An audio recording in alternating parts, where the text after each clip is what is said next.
नमस्कार दोस्तों, मैं अश्विनी कुमार जोशी एजे क्लासेस में आपका हार्दिक स्वागत एवं अभिनंदन करता हूं।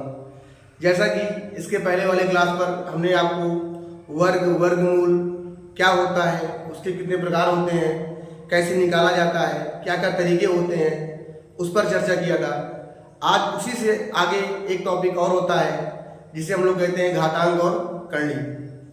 तो आज हम पहले घातांक क्या होता है उसको सीखेंगे, उसके अगले वीडियो पर हम लोग करणी के बारे में जानेंगे। तो आज हम सीखेंगे घातांक।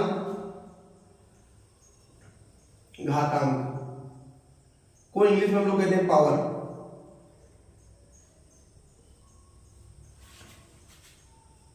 घातांक का मतलब क्या होता है? घात, जैसे मान लीजिए कोई नंबर है, अगर इसके ऊपर चढ़ा दिया हमने, इसे कहते हैं घात। तो घात किसी भी नंबर का कुछ भी हो सकता है, 1 2 3 4 अनंत, कुछ भी हो सकता है। इस यन को हम क्या कहेंगे? इसको हम कहते हैं बेस। हिंदी में इसको आधार कहते हैं, और इसको हम लोग कहते हैं पावर, जिसे हम लोग कहते हैं घात। तो इन आधार है हमारा और ये हमारा घात है। कुछ बातें यहाँ पर और होती हैं जो छिपी होती हैं, हमें दिखाई नहीं देती। जैसे एक कहाँ कहाँ रहता है? तो एक बटे में रहता है, एक किसी नंबर के गुणा में रहता है, और एक किसी के घात में रहता है। एक 3 जगह रहता है लेकिन दिखाई नहीं देता, लेकिन हम अज्यूम करके चलते हैं कि एक होता है, किसी भी नंबर के बटे में होता है, किसी भी नंबर के गुणा में होता है, और किसी भी नंबर के घात में होता है। तो यहाँ पर हमारा क्या हो जाएगा? यन आधार हो जाएगा, और एक यहाँ पर क्या हो जाएगा? घात। एक क्या हो जाएगा? गुणांक, और एक हो जाएगा बटे में, मतलब हर, क्योंकि भिन्न में होगा तो अंश होगा और हर होगा, तो ए अंश हो जाएगा तो हर हो जाएगा। तो किसी भी नंबर में, किसी भी संख्या के बटे में एक हमेशा रहता है। तो ये बेसिक बातें थी जो हमने जाना। अब इससे संबंधित नियम क्या क्या होते हैं, हम नियम पर चर्चा करेंगे। तो जो हमारा नियम होता है, रूल,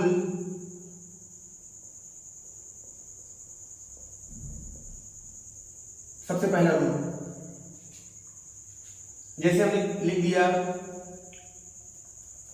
2 की घात 2, 2 की घात 2। अब ये नियम नहीं, एग्जाम्पल है। तो 2 कितनी बार लिखा जाएगा? 2 बार। जैसे हमने लिख दिया 2 की घात 5, तो 2 कितनी बार लिखा जाएगा? जितनी बार पावर उतनी बार हमें लिखना होगा, 2 5 बार लिखा जाएगा। तो जितनी बार घात रहेगी उतनी बार हम चीजों को लिखते हैं। अब जैसे अगर मान लीजिए उल्टा, अगर इस तरह लिखा है एग्जाम में, तो इसको हम इस तरह लिख सकते हैं। जैसे 2 2 2 5 बार लिखा है, 1 2 3 4 5, तो 2 कितनी बार लिखा है? 5 बार, तो 2 की घात 5। अब हमारा नियम क्या बनता है? जैसे हमने लिख दिया नियम हमारा, देखिए यहाँ पर हम लिखने का प्रयास करते हैं। पहला नियम हमने लिखा ए गुणे ए गुणे ए गुणे ए गुणे ए डॉट डॉट डॉट n बार। तो यहाँ देखिए ए कितनी बार आया है? 1 2 3 4 5 डॉट डॉट डॉट n बार आया है। तो जितनी बार आएगा वो उसकी घात बन जाती है। तो ए की घात कितना हो जाएगा? n। ए कितनी बार आया है? n बार आया है, तो ए की घात कितना हो जाएगा? n। अब हम दूसरा नियम जो हमारा बनता है वो बहुत इंपॉर्टेंट होता है। ये तो एग्जाम में नहीं आता, लेकिन समझने के लिए इंपॉर्टेंट है, एग्जाम में नहीं आता। एग्जाम में जहां सवाल बनता है, अब हम दूसरा नियम लेते हैं, लिख कर समझाते हैं। अगर आधार समान है, आधार क्या होता है हमने बता दिया पहले ही। अगर आधार समान होता है तो गुणा में घातें जुड़ती हैं, गुणा में घातें जुड़ती हैं। ये याद रहता है आदमी को, लेकिन होता कैसे है? देखिए, आधार समान होने पर गुणा में घातें जुड़ती हैं। जैसे हमने कहा a की घात m गुणे a की घात n। तो देखिए a आधार है हमारा, हमने पहले ही बता दिया है आपको, a आधार होगा और a घात होगा। तो आधार ये भी है, आधार यहाँ भी a है और यहाँ भी a है, दोनों जगह a है, तो घात क्या होगी? जुड़ जाएगी। तो a की घात m प्लस n हो जाएगा। इसका एग्जाम्पल देखिए, जैसे हमने कहा 5 की घात 7 गुणे 5 की घात 5। तो देखिए यहाँ भी 5 है, यहाँ भी 5 है, तो 5 की घात 2 जुड़ जाएगा, 7 और 5 कितना हो जाएगा 12। अगर बराबर नहीं है तो हम बराबर करने का प्रयास करेंगे। आधार बराबर करने के लिए अभी तुमने 2 ही नियम जाना है, अभी और नियम है। आइए एक तीसरा नियम जानते हैं जो इसी से बिल्कुल मिलता जुलता है। अगर a की घात m है, n है, m n o है, बहुत सारा हो सकता है लेकिन 3 ही लेते हैं। तो देखिए आधार समान है तो फिर यहाँ पर भी जुड़ जाएगा। चौथा जो बनता है, अगर आधार समान है, शॉर्ट में लिखेंगे थोड़ा, अगर आधार समान है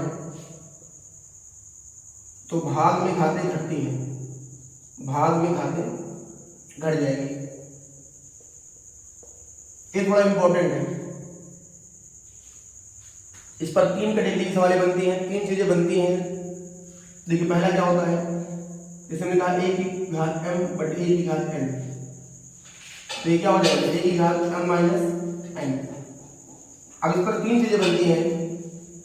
पहला, अगर कभी m का मान बड़ा है n से, अगर m बड़ा है n से तो यही होगा, लेकिन अगर m छोटा है n से तो a रिजल्ट नहीं होता, तो चीजें बदल जाती हैं। ये बटे में जाकर a माइनस m बनेगा, m माइनस n बनेगा। अब कैसे होता है अभी हम आपको समझाएंगे। तीसरा होता है, अगर m बराबर n हो जाए तो इसका मान 1 हो जाता है। अगर m बराबर n हो जाए तो इसका मान 1 हो जाता है। अब सबसे पहले हम इसको समझेंगे, फिर इसको समझेंगे। इसको आप लोग नोट कर लीजिएगा, पहले हम इसको समझेंगे फिर इसको समझेंगे कि ये बटे में क्यों आया, तो उसको भी एक नियम के माध्यम से समझते हैं। और m बराबर n होने पर 1 क्यों हो जाता है, इसको भी हम समझने का प्रयास करेंगे। देखिए अगर a की घात माइनस है, m है, तो अगर कोई भी घात अगर माइनस में है तो बटे में आएगा तो प्लस में हो जाएगा। एक बात ध्यान रखिएगा, अगर कोई भी घात माइनस में है तो बटे में आएगा तो क्या हो जाएगा प्लस। इसका वाइस वर्सा उल्टा सीखेंगे, अगर कोई घात प्लस में है बटे में आएगी तो माइनस हो जाएगी। ये भी इंपॉर्टेंट है, वेरी वेरी इंपॉर्टेंट, एग्जाम में बहुत आता है। इस पर अप्लाइड सवाल बहुत आते हैं। अगर a की घात m माइनस में है तो बटे में आएगा तो प्लस हो जाएगा। अभी केवल हम नियम कर रहे हैं, सवाल नहीं कर रहे हैं। दूसरा, अगर m बराबर n हो जाए उसका मतलब होता है a की घात 0, a की घात 0। अगर किसी भी संख्या की घात 0 है तो उसका मान 1 होता है हमेशा।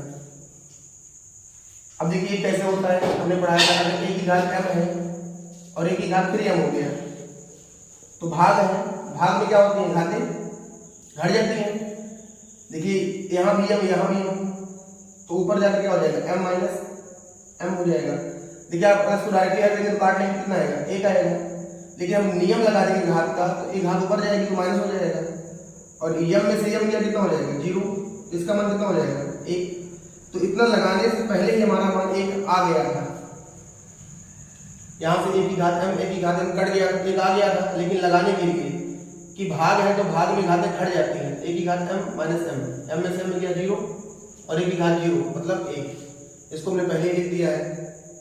किसी भी नंबर की घात 0 होने पर उसका मान 1 होता है। ये भी इंपॉर्टेंट है, जानते रहना चाहिए हमें। एक बात, कुछ बातें और है, जैसे अगर कोई नंबर है, अगर उसकी घात सम है, अगर माइनस यहां पर है तो हमेशा पॉजिटिव आएगा। अगर कोई नंबर माइनस में है, उसकी घात विषम है,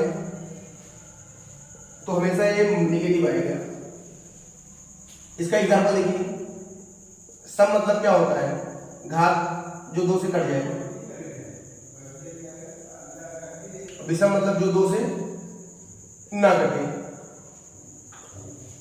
जैसे देखिए इसका एग्जांपल हमने कहा -2 की घात 3, तो 2 कितनी बार आएगा, -2 कितनी बार आएगा 3 बार, तो 2 गुणे -2 गुणे -2। कुछ बातें आपको पता होनी चाहिए। माइनस गुणे माइनस क्या होता है, माइनस गुणे माइनस हमेशा प्लस होता है। तो -2 गुना कितना हो जाएगा 4, और -2 तो कितना हो जाएगा -8। तो देखिए 3 विषम था, अच्छा उल्टा बता दिया हमने, इसको देख लीजिए पहले।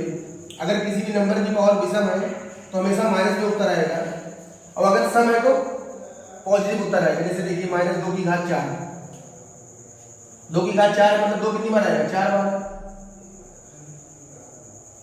बार आएगा। और माइनस गुणे माइनस क्या होता है, प्लस, तो ये 2 गुना 4 हो जाएगा, और गुणे 2 गुना 4, तो 4 4 16 पॉजिटिव हो जाएगा। तो एक कुछ बातें थी जो इम्पोर्टेंट थी घातांक के बारे में, जो हमने आपको बताया। कुछ बातें और हैं जो हम सवाल के माध्यम से ही आपको बता पाएंगे, यहाँ बताना थोड़ा मुश्किल है। जब हम सवाल करेंगे इस पर तो हम आपको कुछ बातें और बताएंगे जिससे आपका डाउट क्लियर हो जाएगा। तब तक आप हमारे चैनल को लाइक करिए, शेयर करिए और सब्सक्राइब करिए, अपने दोस्तों तक इसको फैलाइए। तब तक के लिए जय हिंद।